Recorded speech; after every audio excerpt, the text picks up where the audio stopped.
The gunshot echoed through the dusty streets of Florissant, Colorado, and Beatrice Harlow knew without turning that someone had just fired into the air to get the crowd's attention, which meant trouble was brewing at the saloon again.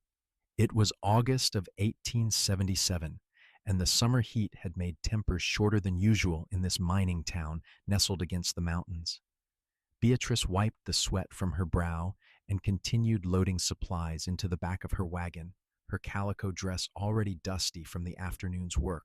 She had learned long ago to mind her own business in this rough town, but when she heard a man's voice rise above the murmur of the crowd, speaking words that made her blood run cold, she found herself abandoning her wagon and pushing through the gathered miners and cowboys. "That Harlow woman was nothing but a lying cheat," the man was saying, his words slurred with whiskey. "She took my brother's money in a card game 5 years back and probably smiled that pretty smile while she did it. Well, she got what was coming to her, dying alone and leaving that daughter of hers to fend for herself." Beatrice felt the world narrow to a single point. The man speaking was Luther Graves, a gambler who had drifted into town 3 weeks ago with enough money to make himself important and enough arrogance to make himself dangerous. He stood on the wooden sidewalk outside the Silver Dollar Saloon, his fancy vest unbuttoned and his face red from drink and sun.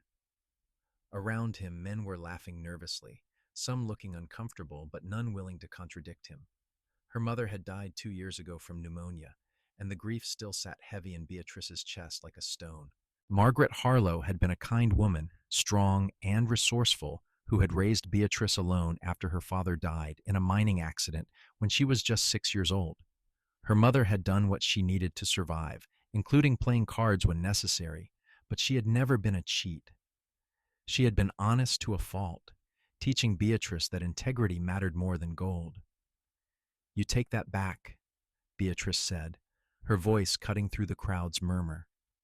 The men parted around her, and she stepped into the circle of dust and sunlight where Luther Graves stood swaying. Luther turned to look at her, his piggy eyes narrowing with amusement. "Well, if it is not the daughter herself. You want to defend your mother's honor, girl? That is a losing proposition." "My mother never cheated anyone," Beatrice said, keeping her voice steady despite the fury burning in her chest. "And she certainly never took money from any brother of yours. You are a liar and a coward, speaking ill of a woman who cannot defend herself." The crowd had gone quiet now, sensing that this was about to become something more than just saloon talk. Luther's face darkened, and he stepped down from the sidewalk, moving closer to Beatrice. He was a big man, well-fed and soft around the middle, but there was a mean glint in his eyes that made several of the onlookers shift uncomfortably. "You calling me a liar, Miss Harlow?" Luther said softly. "That is a dangerous thing to do." "I am calling you exactly what you are," Beatrice replied. "A liar, a drunk, and a man without honor." Luther's hand moved toward the gun at his hip, and the crowd gasped. Beatrice did not flinch, though her heart was hammering in her chest. She had learned to shoot when she was 12 years old, taught by a ranch hand who had been sweet on her mother. She wore no gun now, having left it at home when she came to town for supplies, but she would not back down from this man's threats. "That is enough," a new voice said, and a tall figure stepped between Beatrice and Luther. "Luther, you are drunk and making a fool of yourself. Go sleep it off."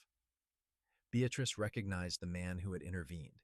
His name was Grant Thompson, and he had arrived in Florissant about 6 months ago, taking a job as a ranch hand at the Double T spread just outside of town. He was younger than most of the weathered cowboys who worked the ranches, probably around 25 to her 22 years, with dark hair that curled slightly at his collar and gray eyes that seemed to see more than they should. He wore the typical garb of a working cowboy, dusty jeans and a worn leather vest over a blue shirt, but he carried himself with a quiet confidence that made men listen when he spoke. Luther looked at Grant with contempt. "This is not your business, Thompson. The girl insulted me, and that requires satisfaction." "She spoke the truth," Grant said evenly. "Everyone here knows Margaret Harlow was an honest woman. You are spreading lies because you are mean with drink. I demand satisfaction, Luther said again, his words careful now, formal. If the girl has the courage to insult me, she should have the courage to face me. The crowd murmured at this. A formal challenge was serious business, even in a rough town like Florissant. The local law was minimal, just a part-time sheriff who spent most of his time in the next town over, and disputes were often settled with guns or fists. But challenging a woman to a duel was unusual and unseemly, and several of the men were shaking their heads. You cannot be serious, Grant said, his voice hardening. She is a woman. She has the tongue of a man, Luther replied. If she wants to speak like one, she can face the consequences like one. Unless she wants to apologize and admit her mother was a cheat. Beatrice felt Grant tense beside her, but she stepped around him before he could say anything else. I will face you, she said clearly. Name your terms. The crowd erupted in protest, but Beatrice ignored them, keeping her eyes fixed on Luther's face. She saw the surprise there, followed by satisfaction.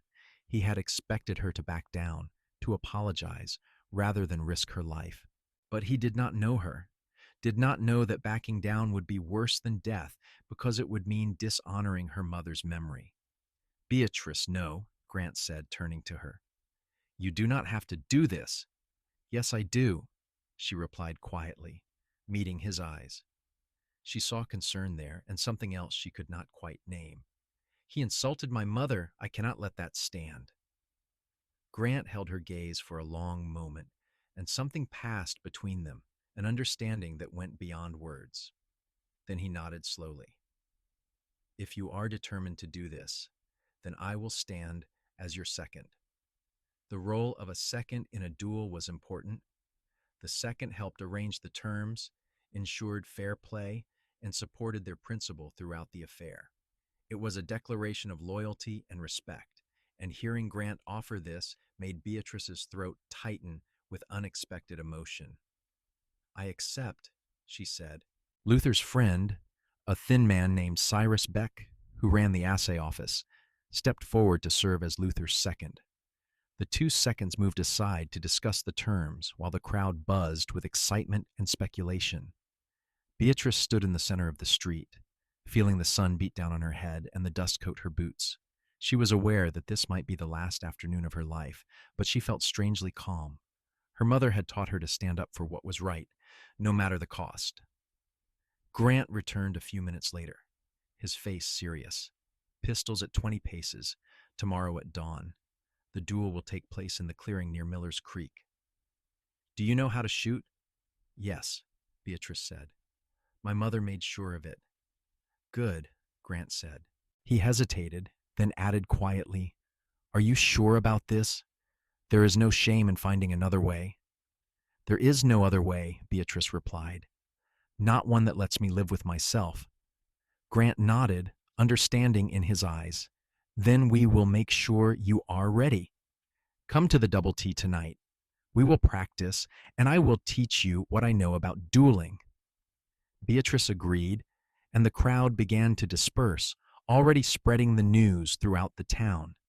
A duel was always exciting, but a duel involving a woman was unprecedented, and by nightfall, everyone in Florissant and the surrounding ranches would know about it.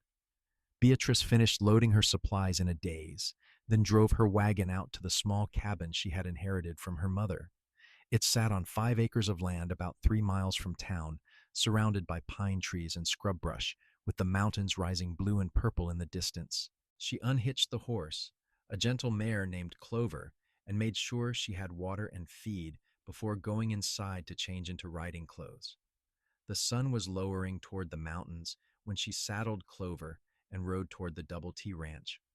The ranch was one of the larger spreads in the area, running cattle and horses across several thousand acres. She had been there only once before, delivering preserves her mother had made to the ranch house, but she remembered the way. Grant was waiting for her at the corral, and he had clearly been watching for her arrival. He helped her dismount, his hands steady on her waist, and she felt the warmth of his touch even through her riding jacket. Thank you for this, she said as he led her toward the back pasture, away from the bunkhouse where the other ranch hands were gathered. You do not need to thank me, Grant replied. What Luther said was wrong. Your mother deserved better. Did you know her? Beatrice asked, surprised. I met her a few times before she passed, Grant said. She sold eggs at the general store, and we would talk sometimes. She was kind and funny, and she clearly loved you very much. She did not deserve to have her name dragged through the mud by a drunk gambler. Beatrice felt tears prick her eyes, but she blinked them back. She was the best person I knew. Grant led her to an area where he had set up targets against a hillside, old crates and boards arranged at various distances. He handed her a pistol, a well-maintained Colt revolver that felt heavy and familiar in her hand. Show me what you can do, he said. Beatrice checked the weapon, making sure it was loaded properly, then took her stance. She fired 6 shots in quick succession, hitting 4 of the 6 targets. It was not perfect, but it was respectable shooting. Grant whistled low. Your mother taught you well, but dueling is different from target practice. You will be facing a man who wants to kill you, and your hands might shake. You need to learn to control your breathing and your heartbeat. For the next 2 hours, as the sun set and the stars began to emerge in the darkening sky, Grant taught her everything he knew about dueling. He showed her how to stand to present the smallest target, how to breathe deeply to steady her aim, how to wait for the count and not fire too early or too late. He was patient and thorough, and Beatrice found herself trusting him completely. Where did you learn all this? She asked during a break, when they sat on a fence rail and passed a canteen of water back and forth. Grant was quiet for a moment, his eyes on the distant mountains. I grew up in Texas, he said finally. My father was a rancher, but he was also quick to take offense. He fought 3 duels before I was 15. He won the first 2, but the third one killed him. I am sorry, Beatrice said softly. I learned from watching him, Grant continued. I learned what to do and what not to do. I learned that pride can get you killed, but sometimes there are things worth fighting for. Your mother's honor is worth fighting for. Why are you helping me? Beatrice asked. You barely know me. Grant turned to look at her, and in the fading light, his gray eyes were serious and warm. Because you are brave and honorable, and those are rare qualities. Because what you are doing is right, even if it is dangerous. And because I would like to know you better, Beatrice Harlow, if we can get you through tomorrow alive. Beatrice felt her heart skip in her chest, and she realized that she wanted that too. She had noticed Grant before, of course. Every unmarried woman in Florissant had noticed the handsome cowboy who worked at the Double T. But she had assumed he was like most of the other men, rough and simple, interested only in work and whiskey. Now she saw that there was depth to him, intelligence and kindness beneath the dusty exterior.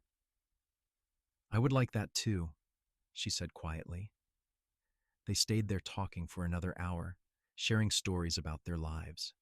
Grant told her about growing up in Texas, about learning to rope and ride before he could read, about leaving home after his father died to make his own way in the world. Beatrice told him about her childhood in Florissant, about the loneliness of losing her father young, and the strength her mother had shown in raising her alone. They talked about books they had read and places they wanted to see, and Beatrice felt a connection forming between them that was both thrilling and terrifying. When she finally rode home under the stars, her hands were sore from practicing, and her mind was full of thoughts about the morning to come. But mixed with the fear was something else, a warm feeling that had nothing to do with the summer night and everything to do with the way Grant had looked at her in the moonlight before she left.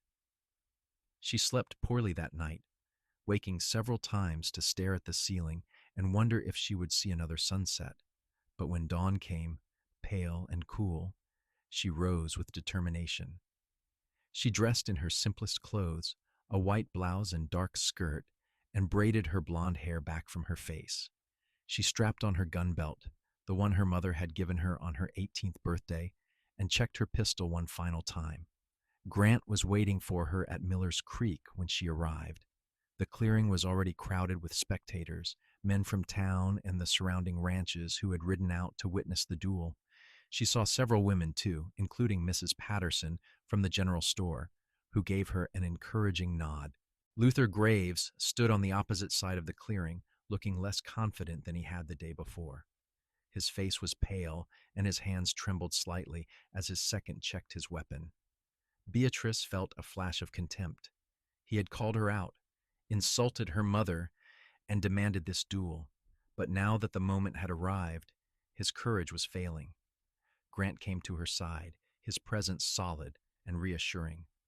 "How are you feeling?" he asked quietly. "Scared," Beatrice admitted, "but ready." "Good," Grant said. "Fear keeps you sharp. Remember everything I taught you. Breathe deep, present your side, and wait for the count. You are a better shot than he is. I watched him practice yesterday, and he is slow." "Thank you," Beatrice said, looking up at him, "for everything." Grant reached out and squeezed her hand briefly, his touch warm and strong. "You are going to be fine," he said. "I believe in you." The seconds called them forward to review the rules. The duel would be conducted in the traditional manner. The principals would stand back to back, then walk 20 paces on the count. At the count of 20, they would turn and fire. Only one shot was allowed unless both parties missed, in which case the duel could continue if both agreed. Beatrice and Luther took their positions in the center of the clearing. Up close, she could smell the whiskey still on his breath, and she saw the fear in his eyes. Part of her wanted to offer him a way out, to end this before someone got hurt. But then she remembered his words about her mother, the casual cruelty and lies, and her resolve hardened. They stood back to back, and Beatrice could feel Luther trembling. The second began to count, and they walked forward in unison, each step taking them farther apart. Beatrice focused on her breathing, on keeping her steps steady and her mind clear. She could hear her heart pounding in her ears, could feel the weight of the pistol at her side. At the count of 20, she turned. The world seemed to slow down, every detail sharp and clear. She saw Luther turning too, saw him raising his pistol with shaking hands. She remembered Grant's instructions, presenting her side to make herself a smaller target, raising her own weapon with steady hands. She saw the flash from Luther's gun and heard the crack of the shot, felt the bullet pass close enough to stir the air near her shoulder. Then she fired. The recoil kicked her hand back, and she saw Luther stagger. For a terrible moment, she thought she had killed him, but then she saw that he was clutching his right shoulder, blood seeping through his fingers. He had dropped his gun and was sinking to his knees, his face twisted with pain. The crowd erupted in shouts and cheers. Grant was running toward her, and then his arms were around her, lifting her off her feet as relief flooded through her. She was alive. She had defended her mother's honor and survived. "You did it," Grant was saying, his voice fierce with pride and joy. "You were magnificent." Beatrice felt tears streaming down her face, all the fear and tension of the past day pouring out of her.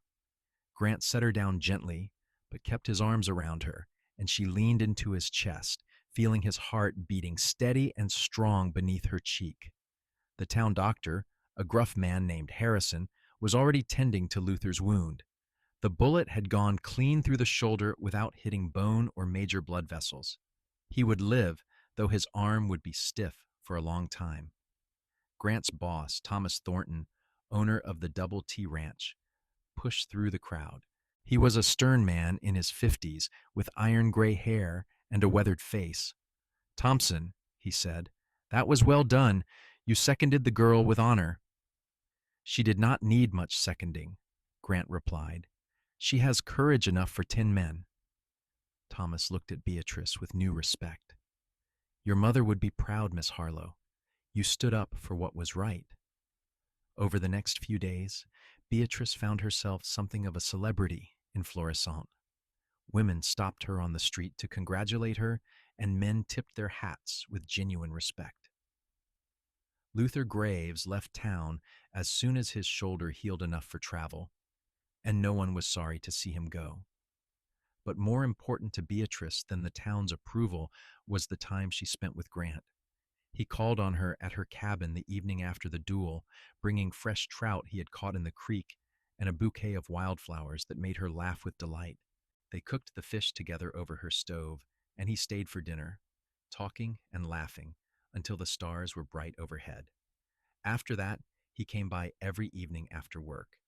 Sometimes they would ride out into the hills together, exploring the trails that wound through the mountains. Other times they would sit on her porch and watch the sunset, talking about everything and nothing.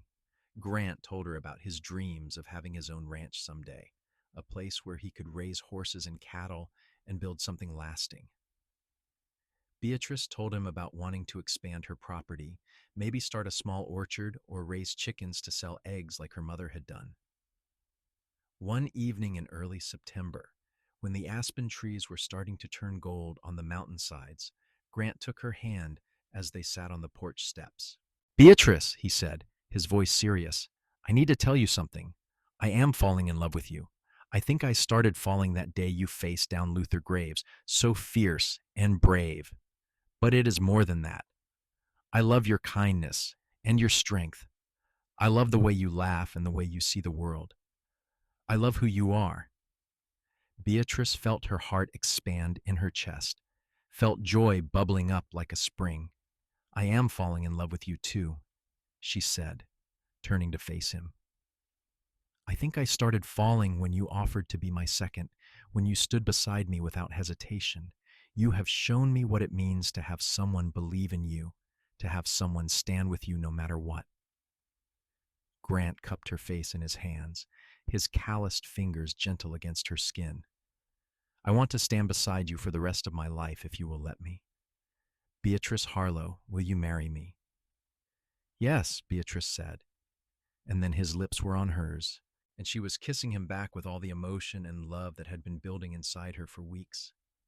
The kiss was sweet and tender at first, then deeper, more passionate, and when they finally pulled apart, both of them were breathless. "I do not have much to offer you yet," Grant said, his forehead resting against hers. "Just a cowboy's wages and a dream of a ranch, but I will work hard for you, Beatrice. I will build us a good life." "You have already given me everything that matters," Beatrice replied. "You have given me your loyalty and your love.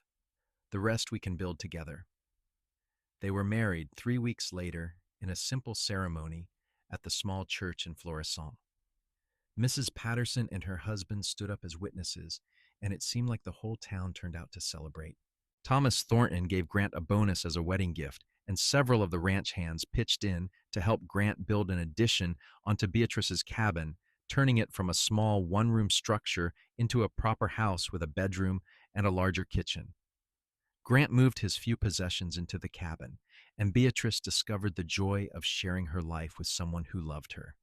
They would wake before dawn and work together, Grant helping with the heavy chores around the property before heading to the Double T, Beatrice tending her garden and the chickens she had started raising.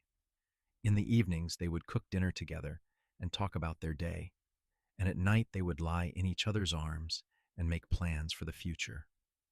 As autumn deepened into winter, Beatrice realized she was pregnant. She told Grant one snowy evening in December, watching his face transform from surprise to pure joy. He picked her up and spun her around, laughing, then set her down carefully, as if she were made of glass. "We are going to have a baby," he kept saying, wonder in his voice. "We are going to be a family."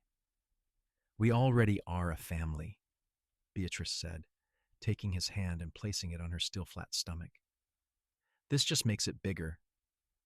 The pregnancy was easy, and Beatrice continued working around the property through the winter and into spring, though Grant fussed over her constantly, insisting she rest more and let him handle the heavier work. In May of 1878, she gave birth to a healthy baby boy they named Matthew Grant Thompson. He had his father's gray eyes and his mother's blonde hair, and both parents were completely besotted with him. Thomas Thornton stopped by to see the baby a few days after the birth, bringing a hand-carved cradle as a gift. "Thompson," he said to Grant, "you have been a good hand these past 2 years. reliable, and hardworking. I am getting older, and I have been thinking about the future of the ranch. How would you feel about becoming my foreman? It comes with a better salary and a house on the property, but I know you and Beatrice have your own place. Grant looked at Beatrice, and she could see the conflict in his eyes.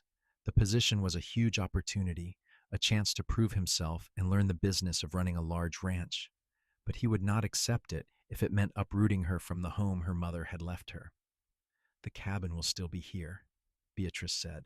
We could keep it, use it on our days off, and a bigger house would be better for Matthew as he grows. If this is what you want, Grant, then I want it too. Are you sure? Grant asked. I'm sure, Beatrice said, smiling. We are partners, remember? We build our life together. Grant accepted the position, and they moved to the foreman's house at the Double T in June. It was a substantial home with 3 bedrooms, a large kitchen, and a wraparound porch that looked out over the ranch. Beatrice planted flowers around the porch and set up her sewing corner by the window, and soon the house felt like home. Over the next few years, Grant proved himself an excellent foreman, and the Double T prospered under his management. He was fair with the hands, tough when he needed to be, but always willing to listen and help when someone had a problem. The men respected him, and Thomas Thornton came to rely on him more and more. Beatrice thrived too. She became friends with the other ranch wives, and she started a small business baking pies and bread to sell at the general store in town. Her baked goods became famous throughout the area, and she was soon making a nice income that she saved carefully for the future. In the spring of 1881, Beatrice gave birth to their second child, a daughter they named Margaret Rose Thompson after Beatrice's mother. She had her mother's green eyes and her father's dark hair, and she was a happy, curious baby who kept both parents entertained with her antics. Thomas Thornton's health began to decline that year, and he spent more and more time in his house, leaving the day-to-day running of the ranch to Grant. One evening in the fall, he called Grant and Beatrice into his study for a serious conversation. I do not have much family left, Thomas said, his voice weaker than it had once been. My wife died 10 years ago, and our only son was killed in the war. I have been thinking about what happens to the Double T when I am gone, and I have decided that I want you to have it, Grant. You have worked this land with your own hands. You know every corner of it, and you have made it successful. I am changing my will to leave the ranch to you and Beatrice when I pass. Grant was stunned, and Beatrice had to grip his hand tightly to keep her own emotions in check. Sir, Grant said, his voice thick, I do not know what to say. This is too generous. It is not generous, it is practical, Thomas replied. This ranch needs someone who loves it and will care for it properly. You are that person. Promise me you will keep the Double T strong, that you will build something here that will last. I promise, Grant said solemnly. I will honor your trust in me. Thomas nodded, satisfied. Good. Now get out of here and let an old man rest. Thomas Thornton died peacefully in his sleep 3 months later, and the will was read shortly after. True to his word, he had left the Double T and all its assets to Grant and Beatrice. There were some small bequests to distant cousins and loyal hands, but the bulk of the estate went to the Thompsons. Grant and Beatrice were now ranchers, owners of one of the most successful spreads in central Colorado. It was overwhelming and exciting and terrifying all at once, but they threw themselves into the work with determination, building on the foundation Thomas had laid. Over the next several years, they expanded the ranch, buying up adjacent properties as they became available and increasing their herds.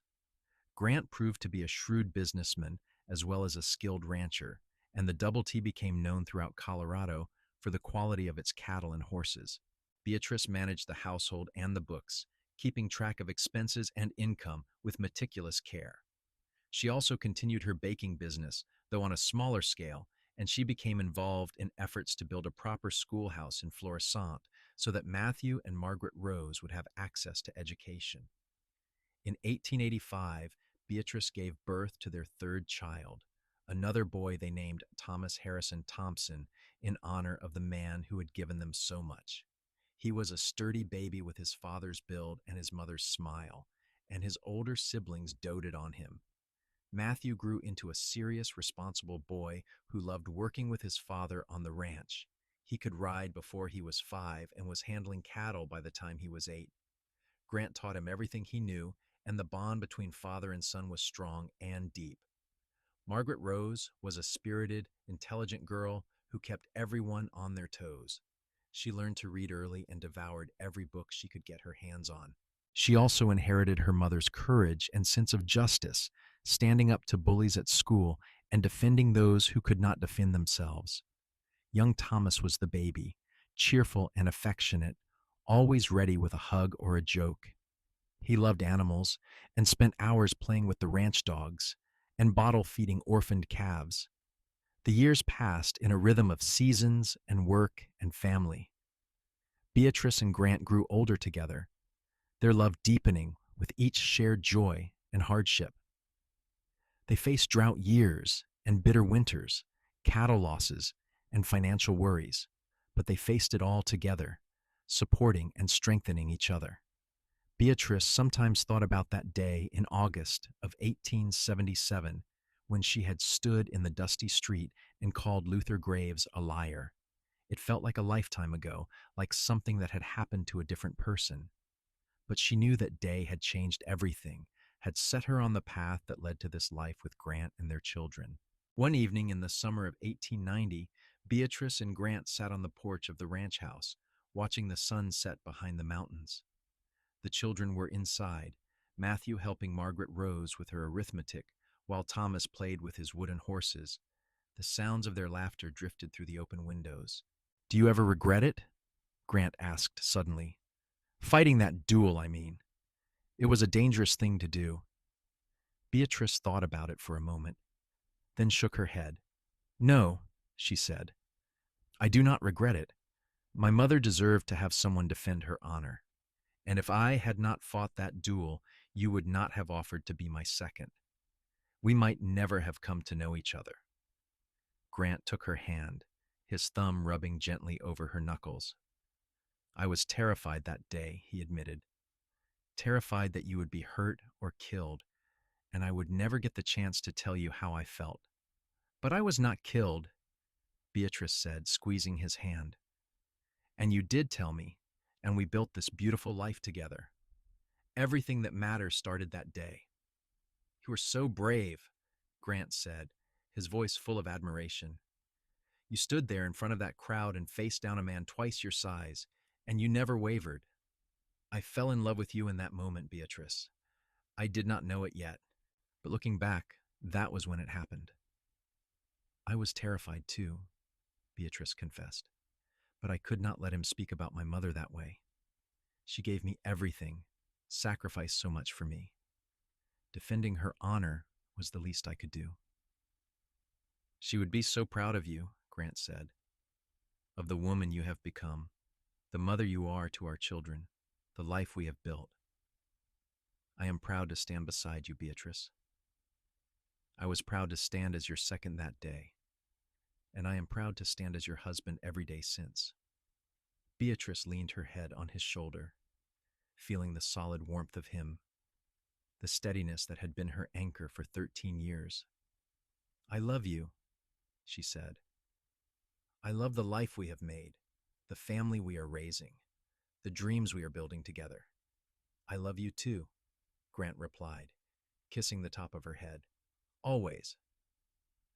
They sat in comfortable silence as the stars began to emerge in the darkening sky, the mountains rising like giants around their valley, the ranch stretching out below them, peaceful and prosperous.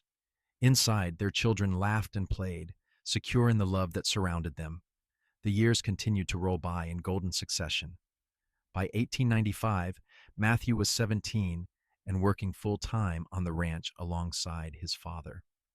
He had grown into a tall, strong young man with his father's work ethic and his mother's keen intelligence. He was already showing leadership qualities, and Grant began teaching him the business side of ranching, preparing him for the day when he would help run the Double T. Margaret Rose, at 14, had blossomed into a beautiful and fierce young woman. She still loved books, but she had also learned to ride and rope as well as any of the ranch hands. She talked about becoming a teacher, about opening a school where all children could learn regardless of their family's ability to pay. Beatrice encouraged these dreams, remembering her own mother's belief in education and opportunity. Thomas, at 10, remained the family's ray of sunshine. He had discovered a talent for training horses, able to gentle even the most skittish animals with patience and kindness. Grant often said that Thomas had a gift, and he made sure the boy had plenty of opportunities to develop his skills. The ranch continued to prosper. Grant had built the Double T into one of the premier cattle operations in Colorado, known for quality stock and honest dealing. He had also diversified, adding a horse breeding program that was gaining a reputation throughout the territory. The money from these ventures allowed them to improve the ranch buildings, build a proper school in Florissant, and put aside savings for their children's futures. Beatrice had become a pillar of the community. She served on the school board, organized fundraisers for families in need, and her home was always open to neighbors who needed help or advice. She had also taken on the role of teaching the ranch hands' children to read and write, holding classes twice a week in the ranch cookhouse. In the spring of 1896, tragedy struck when a late blizzard hit the mountains. Several head of cattle were lost, and two of the ranch hands were caught out in the storm. Grant and Matthew led the search party, and they managed to find both men before they froze to death, but it was a close call. The experience reminded everyone of how quickly things could change, how precious life was. That scare made Grant and Beatrice more appreciative than ever of what they had. They made a point of spending more time with their children, of taking evenings to sit together as a family and share stories and laughter. Grant taught Matthew and Thomas to play the harmonica, and soon the evenings were filled with music. Beatrice taught Margaret Rose to sew and bake, passing on the skills her own mother had taught her. As the century drew to a close, the world was changing. Towns were getting bigger, railroads were expanding, and new inventions were arriving from the east. But life on the Double T remained grounded in the rhythms of the land and the seasons, in hard work and family bonds. In the fall of 1899, Matthew announced that he was courting Sarah Jenkins, the daughter of a neighboring rancher. She was a sweet girl with a practical nature, and Beatrice approved immediately. Grant gave his blessing as well, and the young couple was married the following spring in a joyful ceremony that brought the whole community together. Grant and Beatrice built a house for Matthew and Sarah on the far side of the ranch, giving the young couple privacy while keeping them close.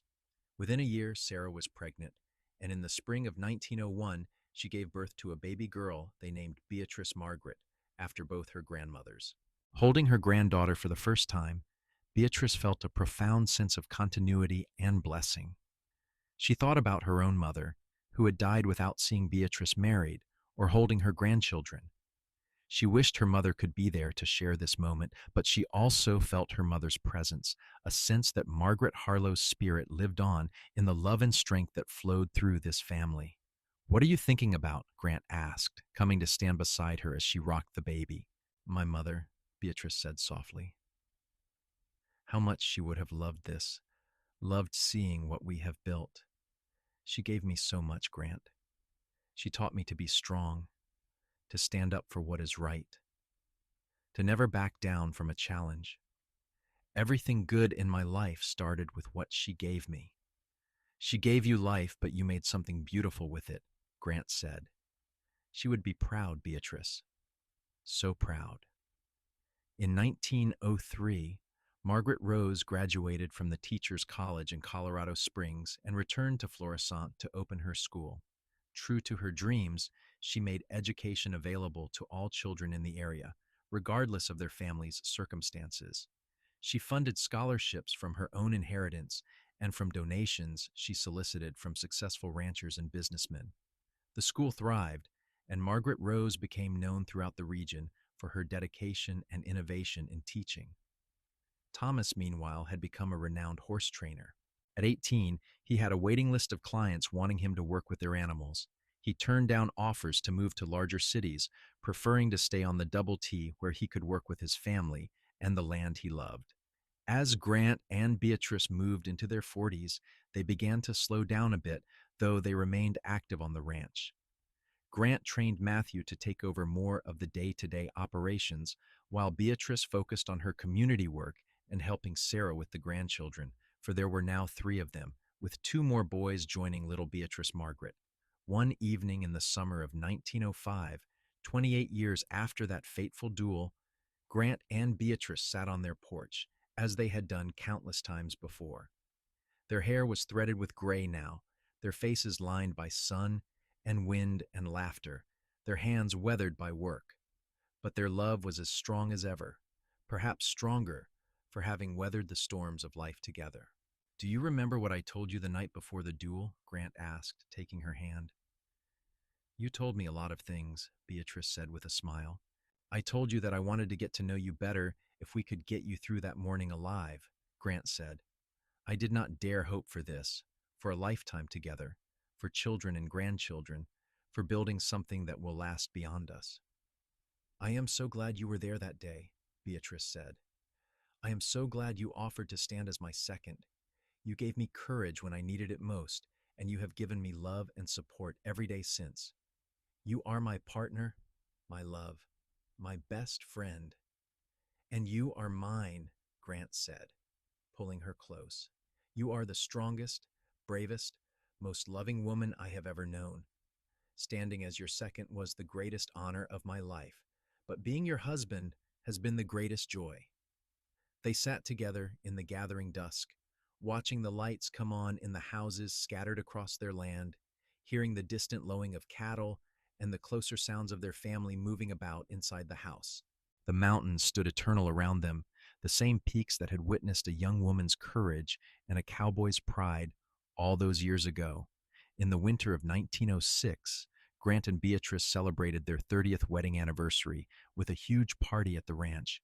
It seemed like half of Colorado showed up, friends and neighbors from throughout the region coming to honor the couple who had built not just a successful ranch, but a legacy of integrity and love.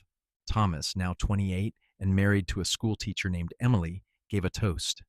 "To my parents," he said, raising his glass, "who taught us that courage means standing up for what is right, that love means standing beside each other through everything, and that family is the greatest treasure we can build.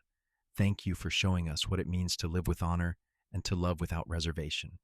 Margaret Rose, beautiful and successful at 26 and engaged to a lawyer from Colorado Springs, added her own words, "Mama, Papa, you have given us the greatest gift parents can give their children. You have shown us that true partnership is possible, that love can last and grow stronger with time, that standing up for what you believe in is always worth the risk. I am who I am because of what you taught me." Matthew, now a father of 5 and Grant's full partner in running the ranch, spoke last. "Dad, you taught me to work hard, to treat people fairly, and to build something lasting. Mom, you taught me to lead with compassion, to value education and community, and to never be afraid to fight for what matters. Together, you taught me what a marriage should look like, what a family can be. Sarah and I try every day to build something half as strong as what you have created." Beatrice found herself crying, overwhelmed by the love and respect in her children's words, by the sight of her family gathered around her, by the knowledge that she and Grant had succeeded in building not just a ranch, but a dynasty of love and strength. Grant pulled her into his arms, not caring that everyone was watching. "Do not cry," he murmured into her hair. "This is a happy day." "I am crying because I am happy," Beatrice said through her tears. "Because I am so grateful for every moment of our life together. Because that scared young woman who faced down Luther Graves could never have imagined all of this. That young woman was brave enough to demand respect for her mother," Grant said. "She was brave enough to face danger rather than compromise her principles. She was exactly the person who would build all of this because she had the strength and the heart to make it happen." As the party continued around them, full of music and laughter and the warmth of family and friends, Beatrice reflected on the strange path her life had taken. One moment of courage, one decision to stand up for her mother's honor, had set everything else in motion. If she had backed down that day, if she had let Luther Graves speak his lies without consequence, her life would have been completely different. But she had not backed down. She had demanded satisfaction, had faced Luther with a steady hand and a brave heart. And Grant had stood beside her, offering his support without hesitation, declaring his faith in her before the whole town. That moment had bonded them in a way that went beyond mere attraction, creating a foundation of mutual respect and admiration that their love had built upon. The years continued to pass, each one bringing new joys and challenges. More grandchildren arrived, and then great-grandchildren. The ranch passed officially into Matthew's hands in 1910, though Grant remained active in an advisory role. Beatrice finally retired from most of her community work, though she continued to teach reading to ranch children as long as she was able. In the summer of 1920, Grant and Beatrice celebrated their 43rd wedding anniversary. They were in their 60s now, still healthy but moving more slowly, their bodies marked by a lifetime of hard work. They spent the day quietly, riding out to their favorite spot on the ranch, a high meadow where wildflowers bloomed, and you could see for miles. They sat on a blanket under a pine tree, eating the lunch Beatrice had packed, watching clouds drift across the deep blue sky. 43 years, Grant said wonderingly. It has gone so fast. And so slow, Beatrice replied. I feel like I have lived 100 lifetimes with you, experienced everything the world has to offer. But I also feel like we just got married yesterday. I love you more now than I did then, Grant said. I did not think that was possible, but it is true. Every year with you has added more depth to my love, more appreciation for who you are. I feel the same, Beatrice said. You are still the man who stood beside me when I needed someone most. You are still the cowboy who offered his support with pride, who believed in me when I barely believed in myself. But you are also so much more now. You are the father of my children, the grandfather of my grandchildren, the partner who has walked beside me through every joy and every sorrow. You are my whole heart, Grant Thompson. Grant kissed her then, a soft, tender kiss that held 43 years of love and commitment. And when they pulled apart, both of them were smiling, their eyes bright with happy tears. As the sun began to set, painting the mountains in shades of gold and purple, they packed up their lunch and rode slowly back to the ranch. The main house was full of noise and life. 3 generations of Thompsons gathered for dinner, and as Grant and Beatrice walked in, they were greeted with hugs and laughter. Beatrice looked around at the faces of her family, saw her children now middle-aged and successful, saw her grandchildren growing into fine young men and women, saw her great-grandchildren playing on the floor.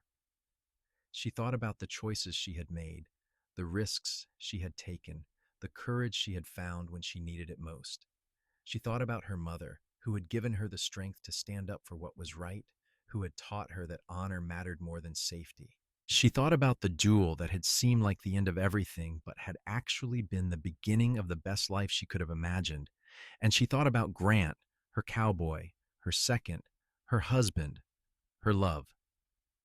The man who had stood beside her with pride when she needed him most, and who had continued standing beside her every day since. As if sensing her thoughts, Grant came to stand beside her, slipping his arm around her waist. What are you thinking about? He asked, his voice warm and familiar. I am thinking about how grateful I am, Beatrice said, leaning into his embrace. Grateful for my mother, for the strength she gave me. Grateful for that day in Florissant when I found my courage. Grateful for you, for standing as my second and then standing as my husband. Grateful for every moment of this beautiful life we have built together. I am the grateful one, Grant said, kissing the top of her head. Grateful that you were brave enough to duel a man who insulted your mother. Grateful that you let me stand beside you. Grateful for every day I have spent loving you. They stood together in the warm, noisy kitchen, surrounded by the family they had created, the legacy they were leaving behind. Outside, The sun completed its descent behind the mountains, and stars began to emerge in the darkening sky. The same stars that had witnessed a young woman's courage and a cowboy's loyalty on a summer dawn so many years before. The Double T Ranch stretched out around them, thousands of acres of productive land, home to hundreds of cattle and horses, provider for dozens of families. But more than that, it was home to a love story that had begun with a challenge and a promise, with a woman brave enough to defend her mother's honor and a man brave enough to stand beside her. That love had grown and deepened over 43 years, had weathered storms and droughts, losses and challenges, but had emerged stronger each time. It was a love built on respect and admiration, on shared values and mutual support, on the willingness to stand together no matter what the world threw at them. As Beatrice and Grant moved into their final years together, they spent their days in simple pleasures. They still rode out to the high meadow when weather permitted, still sat on their porch in the evenings watching the sunset, still talked for hours about everything and nothing. They attended family gatherings and celebrated milestones, watching with pride as their descendants carried on the legacy they had begun. In the spring of 1925, they celebrated their 48th wedding anniversary. Grant was 73 now, Beatrice 70, and both were feeling the weight of their years. But they were still together, still in love, still grateful for every morning they woke up beside each other. "Do you remember," Beatrice said one evening as they sat on their porch, "when you told me you had nothing to offer but a cowboy's wages and a dream of a ranch?" "I remember," Grant said with a smile. "I was worried you would realize you deserved better." "You gave me everything," Beatrice said. "You gave me love and loyalty, courage and support. You gave me a family and a legacy. You gave me a life beyond anything I could have dreamed of that day when I stood in the street and called Luther Graves a liar." "That day changed both our lives," Grant agreed. "I saw your courage and your strength, and I knew I wanted to spend my life beside you. Standing as your second was easy because I believed in you completely. I believed in your right to defend your mother's honor, and I believed in your ability to face any challenge." "You made me brave," Beatrice said softly. "Knowing you were there, knowing you believed in me, gave me the strength to raise my pistol and fire. And knowing you were beside me every day after gave me the strength to build this life, to raise our children, to weather every storm." Grant took her hand, his grip still strong despite his age. "We made each other brave," he said. "That is what love does. It makes us stronger, braver, better than we could ever be alone." They sat in peaceful silence as the stars emerged, the mountains rising dark against the twilight sky, the ranch settling into its evening rhythms. Inside the house, their great-grandchildren were being put to bed, the sound of lullabies drifting through the open windows. Beatrice rested her head on Grant's shoulder, feeling the steady beat of his heart, the warmth of his body against hers. "I would do it all again," she said. "Every moment, every choice, every challenge. I would stand in that street and call Luther Graves a liar. I would duel him again. I would accept your offer to be my second. I would fall in love with you and marry you and build this life. I would do it all again without hesitation." "So would I," Grant said, his voice thick with emotion. "Every single moment. You have been the greatest blessing of my life, Beatrice Thompson. You have made every day an adventure, every challenge bearable, every joy sweeter. I have been honored to stand beside you as your second, as your husband, as your partner in everything. I have been honored to love you." As the years wound down toward their golden anniversary, Grant and Beatrice remained inseparable. They moved more slowly now, required more rest, but their love was undiminished by time or age. If anything, it had grown richer and deeper, burnished by half a century of shared experience. The whole family gathered at the Double T in the fall of 1927 to celebrate their 50th wedding anniversary. It was a momentous occasion, with children and grandchildren and great-grandchildren coming from all over Colorado to honor the couple who had started it all. There were speeches and toasts, laughter and tears.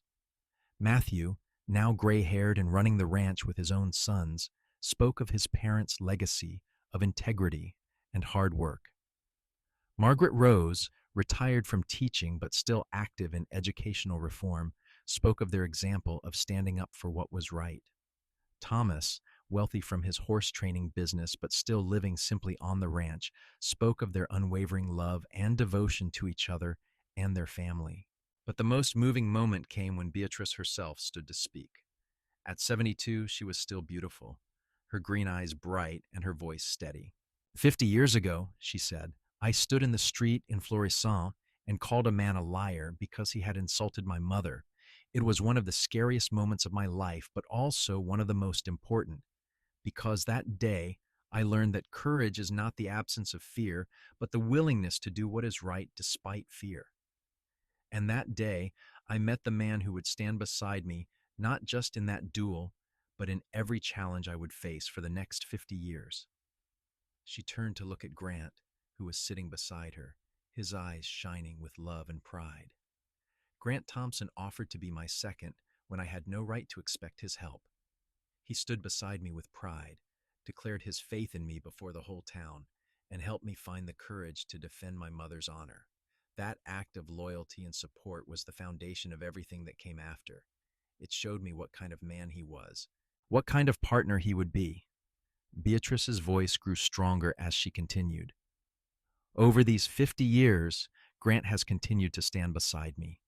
He has been my second in every battle, my support in every challenge, my partner in every triumph. He has given me love and loyalty, respect and admiration, laughter and joy. He has been the best husband, the best father, the best man I have ever known, and I am grateful for every single day we have had together. The room erupted in applause, and Grant stood to embrace his wife, holding her close as tears streamed down both their faces. When the applause finally died down, Grant spoke as well. Beatrice was the bravest person I ever met, he said simply. She stood up for what was right when it would have been easier to stay silent. She faced danger with courage and grace. She built a life and a family with strength and love. Standing as her second in that duel was the easy part. Standing beside her as her husband, trying to be worthy of her love and respect. That has been the work of a lifetime.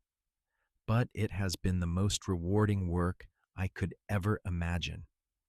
I love you, Beatrice. I have loved you for 50 years, and I will love you for whatever time we have left. The party continued late into the night, filled with music and dancing and the warmth of family love. As Beatrice and Grant finally retired to their room, they stood at the window looking out over the ranch that had been their life's work. 50 years, Beatrice murmured, leaning against Grant's chest. Has it really been 50 years? 50 wonderful, challenging, beautiful years, Grant replied, his arms around her waist. The best years of my life. Mine too, Beatrice said. All because I was brave enough to call out a liar, and you were brave enough to stand beside me. All because we found each other, Grant corrected gently. All because we built something together, something strong and lasting. They stood together in the moonlight.